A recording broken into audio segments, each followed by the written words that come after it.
Welcome to the How to Quit Working show. This is the only show that brings you awesome people just like you who got sick and tired of doing something they don't like and don't care about and have created an amazing life of freedom using what they know instead of just getting paid for what they do. And now, here's your host, the Quit Working guy, Jeff Steinman. Hello everyone, welcome to the How to Quit Working show. Today I am excited to have Loralee Hutton. Loralee used to work in the software industry and she chucked that because she wanted a business that was more flexible and would let her do something that she really loved. So she started an accounting practice and then after a while decided she wanted even more flexibility. So she started an online business that helps entrepreneurs with their finances and building businesses of their own that have the same flexibility that she has, and she's going to tell us exactly how she did it all today. Loralee, welcome to the show, and how are you doing today? I'm great. How are you? I am awesome, and I'm so happy to have you on the show because I think that your story is so cool because you set out to create something that would work for your lifestyle and what you wanted, and over time that changed, and you also changed what you were doing and how you were doing it to adapt to what you wanted at the time. Yeah, absolutely. Yeah, well, tell us a little bit about the first thing that you had going on, which was your accounting practice. Yeah. When I turned 30, I started an accounting practice. I left a big, busy software company. Oh, okay. And so I was the general accountant in a software company. And that company taught other people how to, well, actually, it was a financial software company. So I actually left the company I worked for, and I started teaching people how to use that software in my accounting practice. Oh, okay. And a lot of that was really fun. Like I loved connecting with solopreneurs, the really small mom and pop shops. Yeah. And well, I love that, and this is something that comes up every time I interview somebody on this show. But you had a corporate career in the software industry, right. But you used something that you gained in that career in your own business. Absolutely. That's so awesome. Anyway, go ahead. No, it's cool. And it was, it was like a lot of it was really, really fun. But what I think it maybe was in 2006, so 6 years into that business, that I started getting really, maybe someone introduced me to leveraged income. I'm not exactly sure how this worked out, but I asked about this idea of creating some kind of leveraged income so that I wasn't working all of the time. And so that I could potentially earn income while I was traveling, because that was probably my real obsession was being able to go visit friends and family in other countries and I'm in Canada, so in other provinces around Canada, and be able to go away from my work and not lose all of my income, because being self-employed, if I wasn't physically working my job, even when I had staff, it seemed like my entire revenue just like slowed down to a crawl when I was gone. Okay, because wasn't the primary source of that revenue your consulting? Me, yeah. Okay. Yeah. I mean, I had a couple of bookkeepers and we did some tax work as well. But if I wasn't there really manning the ship, and that might have been my own issue really, but if I wasn't there manning the ship, it didn't seem to run. Okay. So what I did find, and I did sort of move into, was like an online, it was kind of like a bookkeeping club, or kind of like the idea of a scrapbooking club, where I would invite people from around the world to do their bookkeeping for a day. So a lot of mom and pop shops or solopreneurs. Like a bookkeeping party. Yeah. Yeah, that sounds like a blast. Really, hey? But, it worked for a lot of people. And it did help me leverage my time a bit more. So I could help maybe 30 people at once. Okay. And I didn't have to physically be there with them. I could just be on the phone in the morning, and then I supported them throughout the day with, answering questions by email or phone, and then did a little wrap-up party. Okay. So how did that? So this was a one-day event, and it was virtual, right? Yeah. So people were wherever, and when you interacted, was it solely over the phone and email? Mm-hmm. Yeah. Okay. So we had like a startup call in the morning, and they kind of set some goals for the day of what they wanted to work on, and everybody's goal was different. Okay. And then they worked through that goal, and a lot of times people would get kind of stuck in the middle. They didn't want to finish or something, and so I just helped them move through that. Okay. And how many people did you have at a time in that? Usually not more than 35. 35 people. Yeah. Okay, so it seems like if somebody had a question throughout the day, they could call you, right? Yeah, they'd send Okay. an email, and if I was free, I would just phone them back. Did you find you got like backed up, like you'd have like 3 or 4 calls waiting? Never. Okay. No. Most people felt really self-motivated by it, and once they got started, I mean, they might have procrastinated for a year or more on doing their bookkeeping. But once they got started, they felt very motivated to just burn through it. Okay. Okay. Yeah, so that didn't, I think I worried about that sometimes, but it didn't, it very, very rarely happened that I had more than one person waiting. Okay.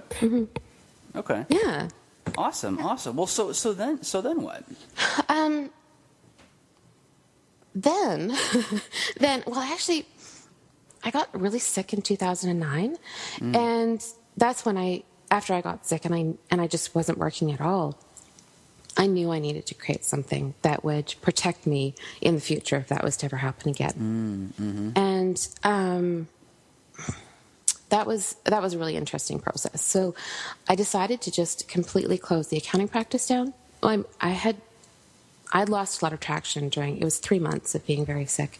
And I lost a lot of traction, and it was just time to close. And so I kept a few of my consulting clients. That was okay. And just started digging into what it was I really wanted to do next. Okay. Yeah. And what was it that you wanted to do next? Well, we're all dying to hear. I was dying to just help solopreneurs in general. I really wanted to get out of accounting, even though I was really good at it. It was natural for me. I kind of wanted to coach, or at least that's what I thought at first. I wanted to coach and guide people in their entrepreneur journey. And there was something really intriguing to me about the money process that I saw with solopreneurs. A lot of solopreneurs go into business, not everyone, but a lot of solopreneurs go into business doing something that they adore from the work experience that they've had in their work life. So they take that one piece and they go into business, and they're so full of energy. And that's when I loved working with them, was like right at the beginning of their process. They were so energetic. And then over the 10 years of my accounting career, I actually worked with a lot of them that went like through that whole 10 years with me. And around year 2, I saw a dip or a drop. Sometimes a depression. Sometimes, but there was always something that kind of took their light out. Their energy dropped. There was something really different. And at the same time, because I was doing their accounting or related to their accounting, I saw the money change as well. So it's really intrigued with that. And I'm still working on a project. So the money changed in a bad way, right? Bad way. Okay. Yeah. And from that point on, they usually kind of fought with the money piece. It was like, I'm going to do this. I'm going to figure this out. But it wasn't an easy flow like it was at the beginning. Huh. Yeah. What do you think is the catalyst for that? Yeah. My idea, and I'm not 100% sure, and that's why I'm still working on it, is that I think that this piece is related to creativity. So I think a lot of entrepreneurs go into business because they have a really big creative spark. And at the beginning, they're doing all of these amazing things in their business. And then once they've been in it for a couple of years, something becomes stale. But it's something related to stale. So it's like they're now in a routine or a rhythm. And they might not be creating new art, if we can use that term. They might be recreating the art that they've already created once. Okay.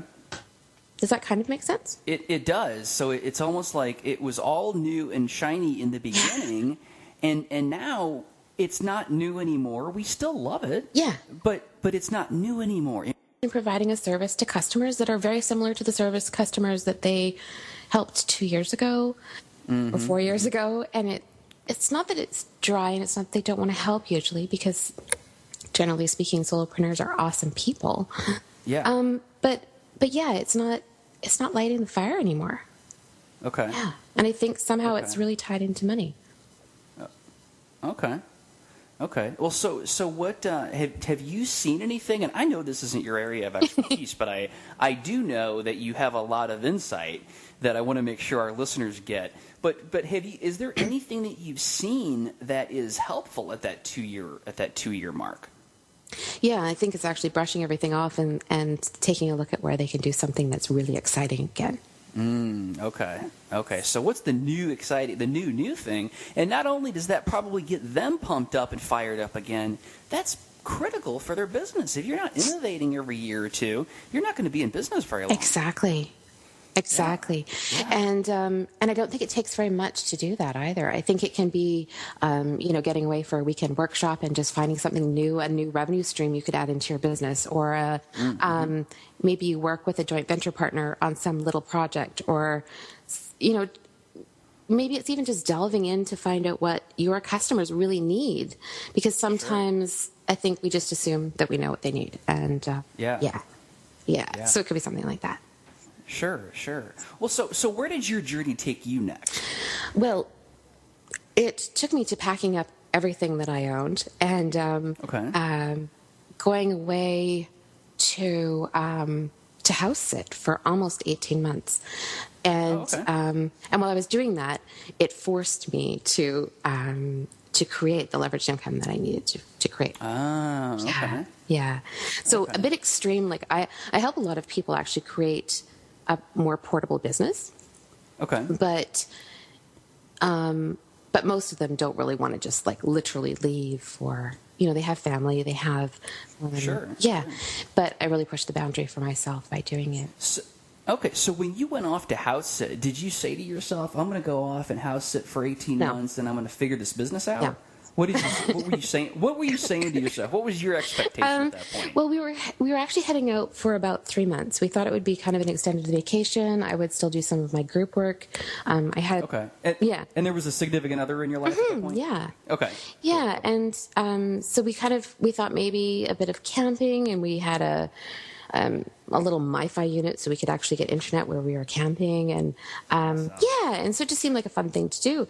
And then 3 months in, we found a house sitting project and decided to do that, and that kind of just kept going from there. Awesome.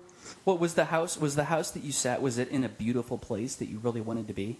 The first one was in a fairly beautiful place, but it was over the winter, so it wasn't as exciting. Oh, okay. And then in the springtime, we went out to this amazing acreage with the view off the balcony was out in the deep into the country, but with high-speed internet. Wow. Okay. Well, that's awesome. All right. So as you're doing these house sitting gigs, then how did your business evolve while you were doing it? I mean, I didn't realize it at the time, but in hindsight, I can see how it allowed me to really get in there and figure out what I wanted and sort of move aside the things that I didn't want. I ended up doing a lot of sort of gigs for people, helping them build their business. And then I found myself in that space of like trading dollars for hours again and feeling a lot like I had with my accounting business, but making way less money. And it was like... So the businesses that you were helping people build, were you helping people build portable businesses? A lot of them, yeah.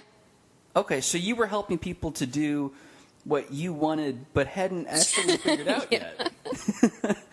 And I don't say that in a disparaging way. I think that's an interesting part of many of our journeys. Yeah. And I mean, maybe it gave me some insight into how I wanted it for myself. And I mean, another really big part of it is that I was scared to step into the space that I really wanted to be in. So what was a lot more safe and comfortable for me was to be in the background and help other people do their thing. That just felt a lot more, I don't know, I was less vulnerable than standing up in front of people and saying, hey, I would love to help you do the thing that you need to do. Yeah. Well, we need people at all different levels, right? In all different levels of visibility in this world. So that's awesome. Yeah. So what happened next? How did you get to this awesome place? I think I must have had some kind of breakthrough or a breakdown or something like and I firmly believe, I don't know if this is my quote or not, but I firmly believe that every breakthrough is preceded by a breakdown. I hear a lot of people say that, you have to break down to break through. It may entirely be true. On my birthday, I had one of those moments where it was like, this year has been complete garbage for me. And if I don't do something like today, literally today, I'm probably not going to make it through. That's what I thought, at the time. Wow. And I decided that one of the things that I've been really missing was sort of jumping out into the big online world and being visible. And so in the morning of my birthday, I said, you know what, I'm going to do a webinar, and I'm going to invite as many people as I can and answer, because it was my 43rd birthday, I decided to answer 43 questions that people asked me the most. Oh, I know. cool. It was a bit of a bizarre adventure to take on actually writing up the questions, preparing the webinar in one day. But I did it. Oh, wait a whoa. So you just decided that day and you were going to do that webinar. So I first assumed you were going to do it like a week or two later, but no, you said you're going to do it that day. That day. Okay. And I do a lot of... All right, well, tell us how I do a lot of things that way, where it's not necessarily within the same day, but I kind of have a completely insane idea, and then I just go out and do it. And I think maybe it's easier for me to say then that if I failed, I can forgive myself for that, Like only... Okay. I think only 37 people signed up for it, and maybe 3 people showed up. That's really not bad for a first webinar. No, it isn't. And one with only one day of marketing. Exactly. And then on the back end of it, about 60 people listened to it later. So, awesome. Now that's freaking phenomenal. Yeah, that part was... That's phenomenal results is what that is. And then from there, I just kind of what I decided to do was to do something scary every single time I started to feel stale. And so then that was another webinar after that. Oh, in the middle, I decided to put together what I call the Biz Training Club, and it's a free... Actually, maybe I should back this up just a tiny little bit. In December, I did, because I have an accounting background, I did an inventory of everything in my business. So a lot of it is digital products and things that I'd started throughout the year. And in December, I had 51 unfinished products that I was creating, online products, digital products. 51, it was a lot. And so I think the idea must have sort of been seeded from that thought of these 51 things. And I decided to create a program where I would finish one of those products every month and give it away to a group of people who couldn't necessarily afford to buy something from me. And within 48 hours of launching that program, I had 147 people sign up. And I mean, it's free, right? Completely free. But it was a brand new list that I was able to work with, a brand new audience of people that were getting to know me, that I was able to write to every week, that I was able to communicate with. And from that, it's created, I've been able to grow things in another area of my business as well. And it's just given me momentum to move forward again and launch programs and have people who already kind of know, like, and trust me just from that. Initially from that little program that I offered for free. And it's also helped me finish 9 products since March. Yeah. Wow. Okay, so this is so interesting. So you launched this program for free to people who you did not believe could afford to pay you. You got 147 people who took deliberate action to get access to this program. Very, very quick. Instantly. Yeah. And it just keeps growing. Yeah, within 48 hours. Like every month it grows and grows. Okay. So, and then not only did you do that, so then you had 147 people who were really, really interested and more eventually. But it was also giving you a deadline to complete a product each and every month. I have to have something finished by the 7th, and I usually now get 2 or 3 things done every month. Yeah. Oh, wow. Yeah. Wow. So and you said you now have how many products? 9. Okay. What's your favorite one? Well, or maybe the most popular one. The most popular one is the one called Your First Webinar. And that one I didn't give away free to that club. I sold it for $7. I think it's at $27 right now in the store. But I sold it for 10 days for $7, and 172 people bought it. So that was like a really fun little... I mean, it wasn't a lot of... It's only $7. But still, it was really fun to kind of bring in an extra $1,200 in 10 days. Yeah. And it pushed the limits on my little shopping cart on my website, and I found out what it was like to support that many buyers at once, right? Yeah. It was really good. And from that, I launched another program called the 14-Day Product Challenge. And 110 people signed up to create a product in 14 days for their business. And that was amazing. That just ended at the end of May. Cool. So how does that product work? Is that kind of more? Is it? Do you do any hand holding in that? Yeah, it's a private Facebook group, and every day, well, almost every day, I created a little audio recording for them so that it would help them move through each day of the challenge, so that they could get from start. What's the idea? How are you? I know that there are barricades that kind of come up throughout it. I usually finish mine in 7 days, so 14 days seemed really long to me.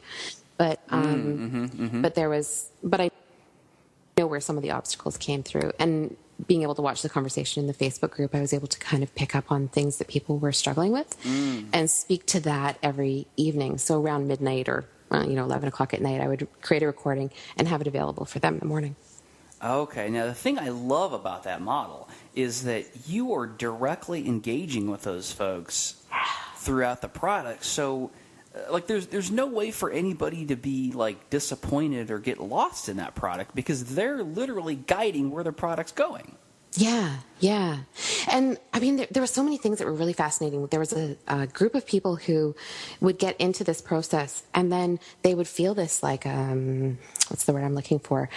A lot of fear or self-doubt that they maybe that their product wouldn't be worth anything and people wouldn't buy it, and that maybe they shouldn't even be making anything for free because it's probably not that good. So there was a whole group of people that really struggled with that self-esteem issue. And then there were other people that just barreled through, and they came up with 10 or 12 other ideas of things they wanted to create.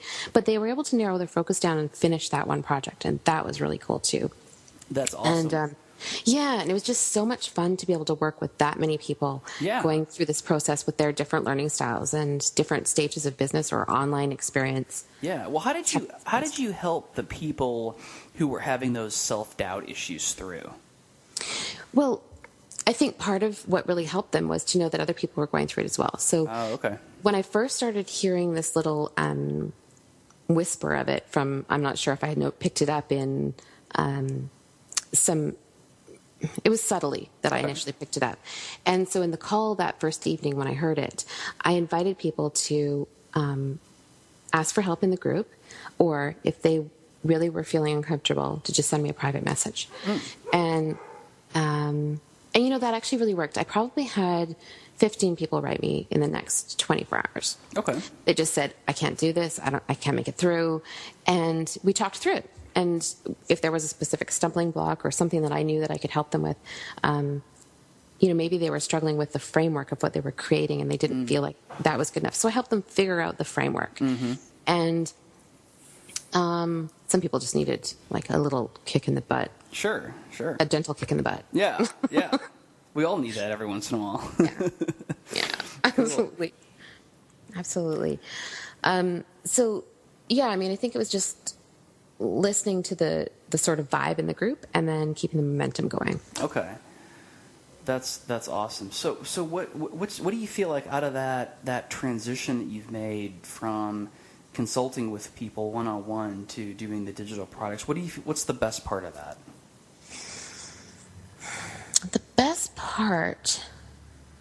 part is that I can help a lot more people than I could before. So as much as I loved working with one person at a time, and I do love working with one person at a time, there were always people who were asking for help, but either, I don't know if they didn't have the funds or they felt like they didn't have the funds.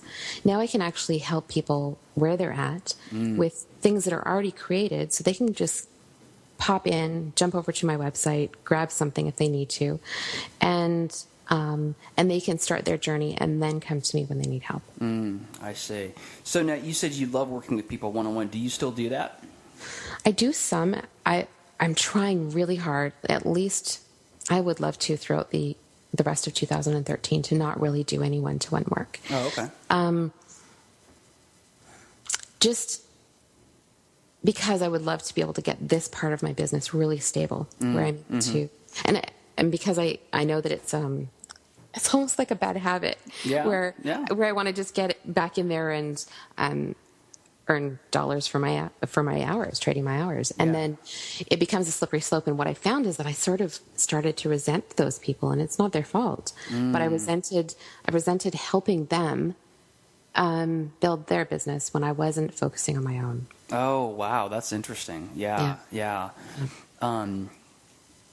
Well, so do you feel like, having worked with people one-on-one and still doing a little bit of that, do you feel like that has helped you in the online side of your business? Oh God, yeah. Okay. Absolutely. Yeah. Because when you can see the back side of how somebody's business is running and what it is that they struggle with and what it is that they really can move through quickly, it helps me also speak easier to the audience that I'm working with, because a lot of them are very similar. Yeah. So when I'm writing or creating videos to help the people with the small digital products that I create, I can speak that language to them. Yeah, I can say, sure. I really understand where you're coming from, because I know that, many other people, and I can say that not just from, because I think that it's true, but I can say it because I know that I've worked with this many people who've struggled with the same thing, you know? Yeah, definitely. Yeah. Well, so what's next for you? Great question. Because I'm excited about hearing what's next.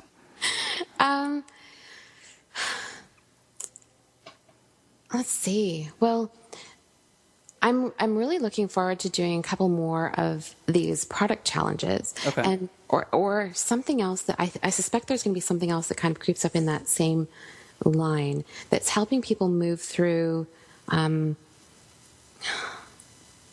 There's sort of so people are in maybe their service-based business. That's usually what's happening. So they're in a service-based business. They want to create an online business. They look at that and it looks like a really nice thing to do. But they don't really get started. Okay. So they think about it a lot. They take classes a lot. What I would love to do is help them do it. Okay. Awesome. To actually finish it, to have the PayPal button on their website, to having their mailing list started. So I probably will create more of these challenges. Okay. I can't do them all the time because I also need time to go camping and do fun things. And if I'm stuck on my computer helping for 14 days straight, that doesn't happen. Exactly. Yeah. Cool. Yeah. But you get to decide you get to set the schedule for that and do it on your terms. Exactly. Which is awesome. Well, tell me, what does your life look like? And there's I know there's no typical day. That's the dumbest question to ask a lifestyle entrepreneur. But tell me, what's your life look like? I do spend a lot of time on the computer right now because I am gaining traction at this stage, and so I'm really passionate about it, and so I kind of can't, it's what I really enjoy. Yeah.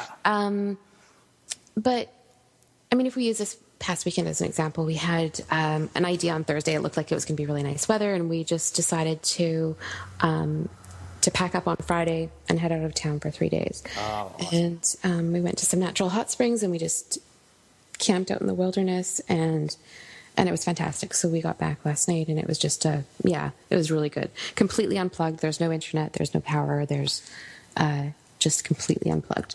And what's kind of cool about that is while I was gone, some of the things that I actually made money while I was gone.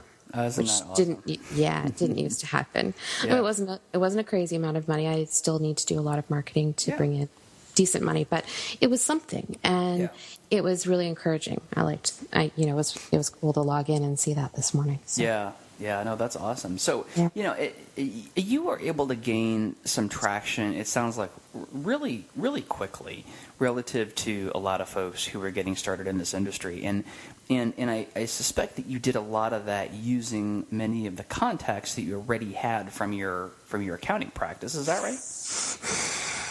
I'm actually going to say no. Really? Oh, that's awesome. Yeah. I'm so glad I asked the question, because now we're going to get another insight.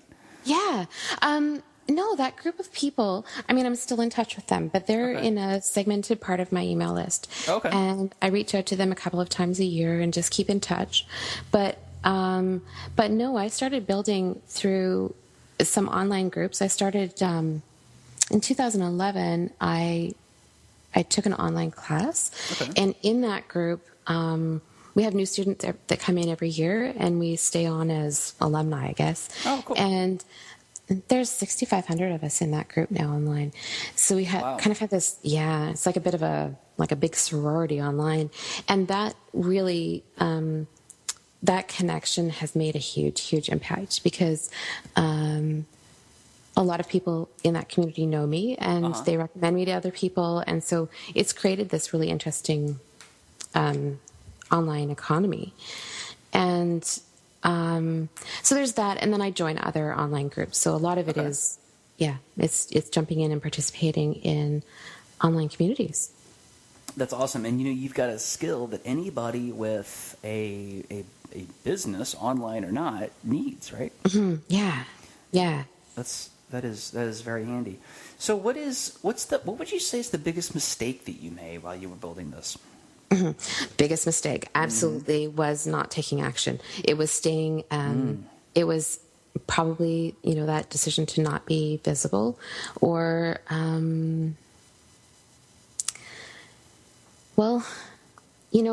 it may have also been that I was listening to some of the gurus who said I absolutely had to sort of focus on one thing at a time and promote only one thing at a time. And it's not the advice in every circle, but a lot of circles say, focusing on the one niche, do this one thing, get really good at that. And from a business standpoint, it does make a lot of sense. But for me, it took me to a analysis paralysis kind of thing where I was like, I can't decide which one thing I want to do, and so I'm doing nothing. Yeah. And that's where I ended up with the 51 things that were unfinished, right? It was like, I'd start something, I'd say, yeah, this is the one that I want to do. And then I would stop 80% of the way in and not finish it because I wasn't sure who I wanted to market it to or, and what I really needed was just to do it and let it flop, be totally fine with something flopping, and then know that I could start something else right away if I, to be completely fine with just putting something out there into the world, letting it flop if it needed to, and coming back in with gusto with something else. Yeah, throwing a lot of different little pieces of spaghetti noodles at the wall and seeing which one sticks. I think that's a Bill Gates quote. Yeah, exactly. That's perfect. But it worked for you, and that's awesome. Yeah. So how is having this lifestyle, how has this affected your relationships with your significant other, your family, your parents, siblings, or and your friends? Yeah. Well, it's kind of interesting because of the friends thing. I moved away, and now I kind of only keep in touch with them online. I hope that I'm going to change that in the next year, where like within this current year, where I'll feel like I can actually just get in the car and drive to visit them or fly to visit them more than I have this past year. Yeah. And my parents have moved all the way across the country. So that's also on my list, is that I need to figure out a way to, instead of be able to just get in the car and drive to see them in one day, book flights and go visit them. Sure. And my significant other, well, he's been really good about this whole thing. He even started to work on his own online business while we were first doing the house sitting part of it. Cool. And it wasn't really for him. Like, he kind of needs to work with his hands, and I think he enjoys being part of a company. So he's now at a place where he really, really enjoys his work, and he does, it's kind of a 9-to-5er, and okay. But I think it's good for him. I'm not entirely sure. I should check in. He seems totally cool with the way I do business. Yeah. And yeah. Now, do you find that if somebody needs to, run to the bank during the day, or maybe, I don't know if you have pets, but like take the dog to the vet, are you the one that gets stuck with that chore all the time? Oh, I hear ya. That's the downside of this. Yeah. I think maybe I was able to work out those boundaries pretty early on in the running business, because I noticed that people just assumed that I had free time. So let's say they had 2 days off work. And it's like, well, let's just go for lunch because you don't have to work today. But, well, and I mean, initially, I really prided myself in being able to be completely flexible with the schedule and go to a movie in the middle of the day if I wanted to. And I suspect that's why they got that impression that I could go pick up the perlator package for them at the airport. Because I wasn't doing anything. Right. I don't know. Right. And, I mean, that stuff can be completely nuts, right? It's like, if I don't want to do this yucky errand because I'm doing the 9-to-5 job, why don't you just go do it? Yeah, get the entrepreneur to go do it. Because they clearly have nothing better to do. Yeah. But I must have set some boundaries. Well, I remember actually being quite irritated about it about 4 years in. And I did start setting some boundaries. Like, if you want to invite me to do something really fun with you, I'll reschedule my work. That's how to rephrase it, right? I'll reschedule. I will reschedule everything in my day to be able to work with you or do something fun with you. Yeah. But I didn't let them think that I had nothing to do. Yeah. You know, I sometimes I'll like, you know, like just like with anything, it's like you have certain open slots. I have very strict rules that my assistant has to abide by when it comes to scheduling meetings with me. Yeah, it's actually there's actually quite an elaborate system process of rules, and then there's certain things that have to come to me for my approval if they're too early in the morning or too late in the day. Nice. But no, this is awesome, Loralee. I've had a blast talking to you, and I just want to know what is before we get to your website and contact information, what is the one thought that you'd like to leave with everyone before we go? Do the one thing that scares you today. You know, if there's it doesn't have to be huge, but if there's something that feels a little bit scary and you know that it could take you to the next level in your business, just do it without thinking about it. Because I believe that it's your intuition that's guiding you to do something that will take you to the next level, that will move you forward. And it's so easy to get stuck in mediocrity, even though I think most people who are entrepreneurs really want to go out there and do something fantastic with their life or create freedom for themselves. But I think they sometimes put themselves in a cage because they're doing the thing that's safe. That's natural. It's human nature to want to remain safe, to not be eaten by the big dinosaur or something, right? And being self-motivated isn't always as easy as we like to think it is. And I mean, the other couple of pieces are that I think that a lot of entrepreneurs need to have, or they want to escape their corporate life to avoid systems and structure. And they resist it so much, very often resist it so much, especially the ones that are more artistically inclined. But without creating our own systems and our own structure for ourselves, then things kind of go willy-nilly, or it doesn't happen. Yeah. So if we can honor kind of our own nature and create our own little systems, not somebody else's boss telling you what to do, but you created your own systems that you're following, I think then you feel more freedom to actually do those scary things and jump out and kind of do that thing that we really need to do to kind of get to the next level, because it's just an evolution, right? Yeah, no, that's awesome. It's great advice. I always try to capture a quote, a memorable quote from every interview, and yours is, do the one thing that scares you today. Yeah. I love it. Awesome. I love it. Thank you. That's good stuff. Well, Loralee, where can folks go to get more information about you? LoraleeHutton.com. LoraleeHutton.com, and we will link that up below the show, so you can click on that link below. And Loralee, I thank you so much for being on the show. I had a great time talking. I got so many new insights out of this. I think I learned way more than anybody who listens to this show. Have fun.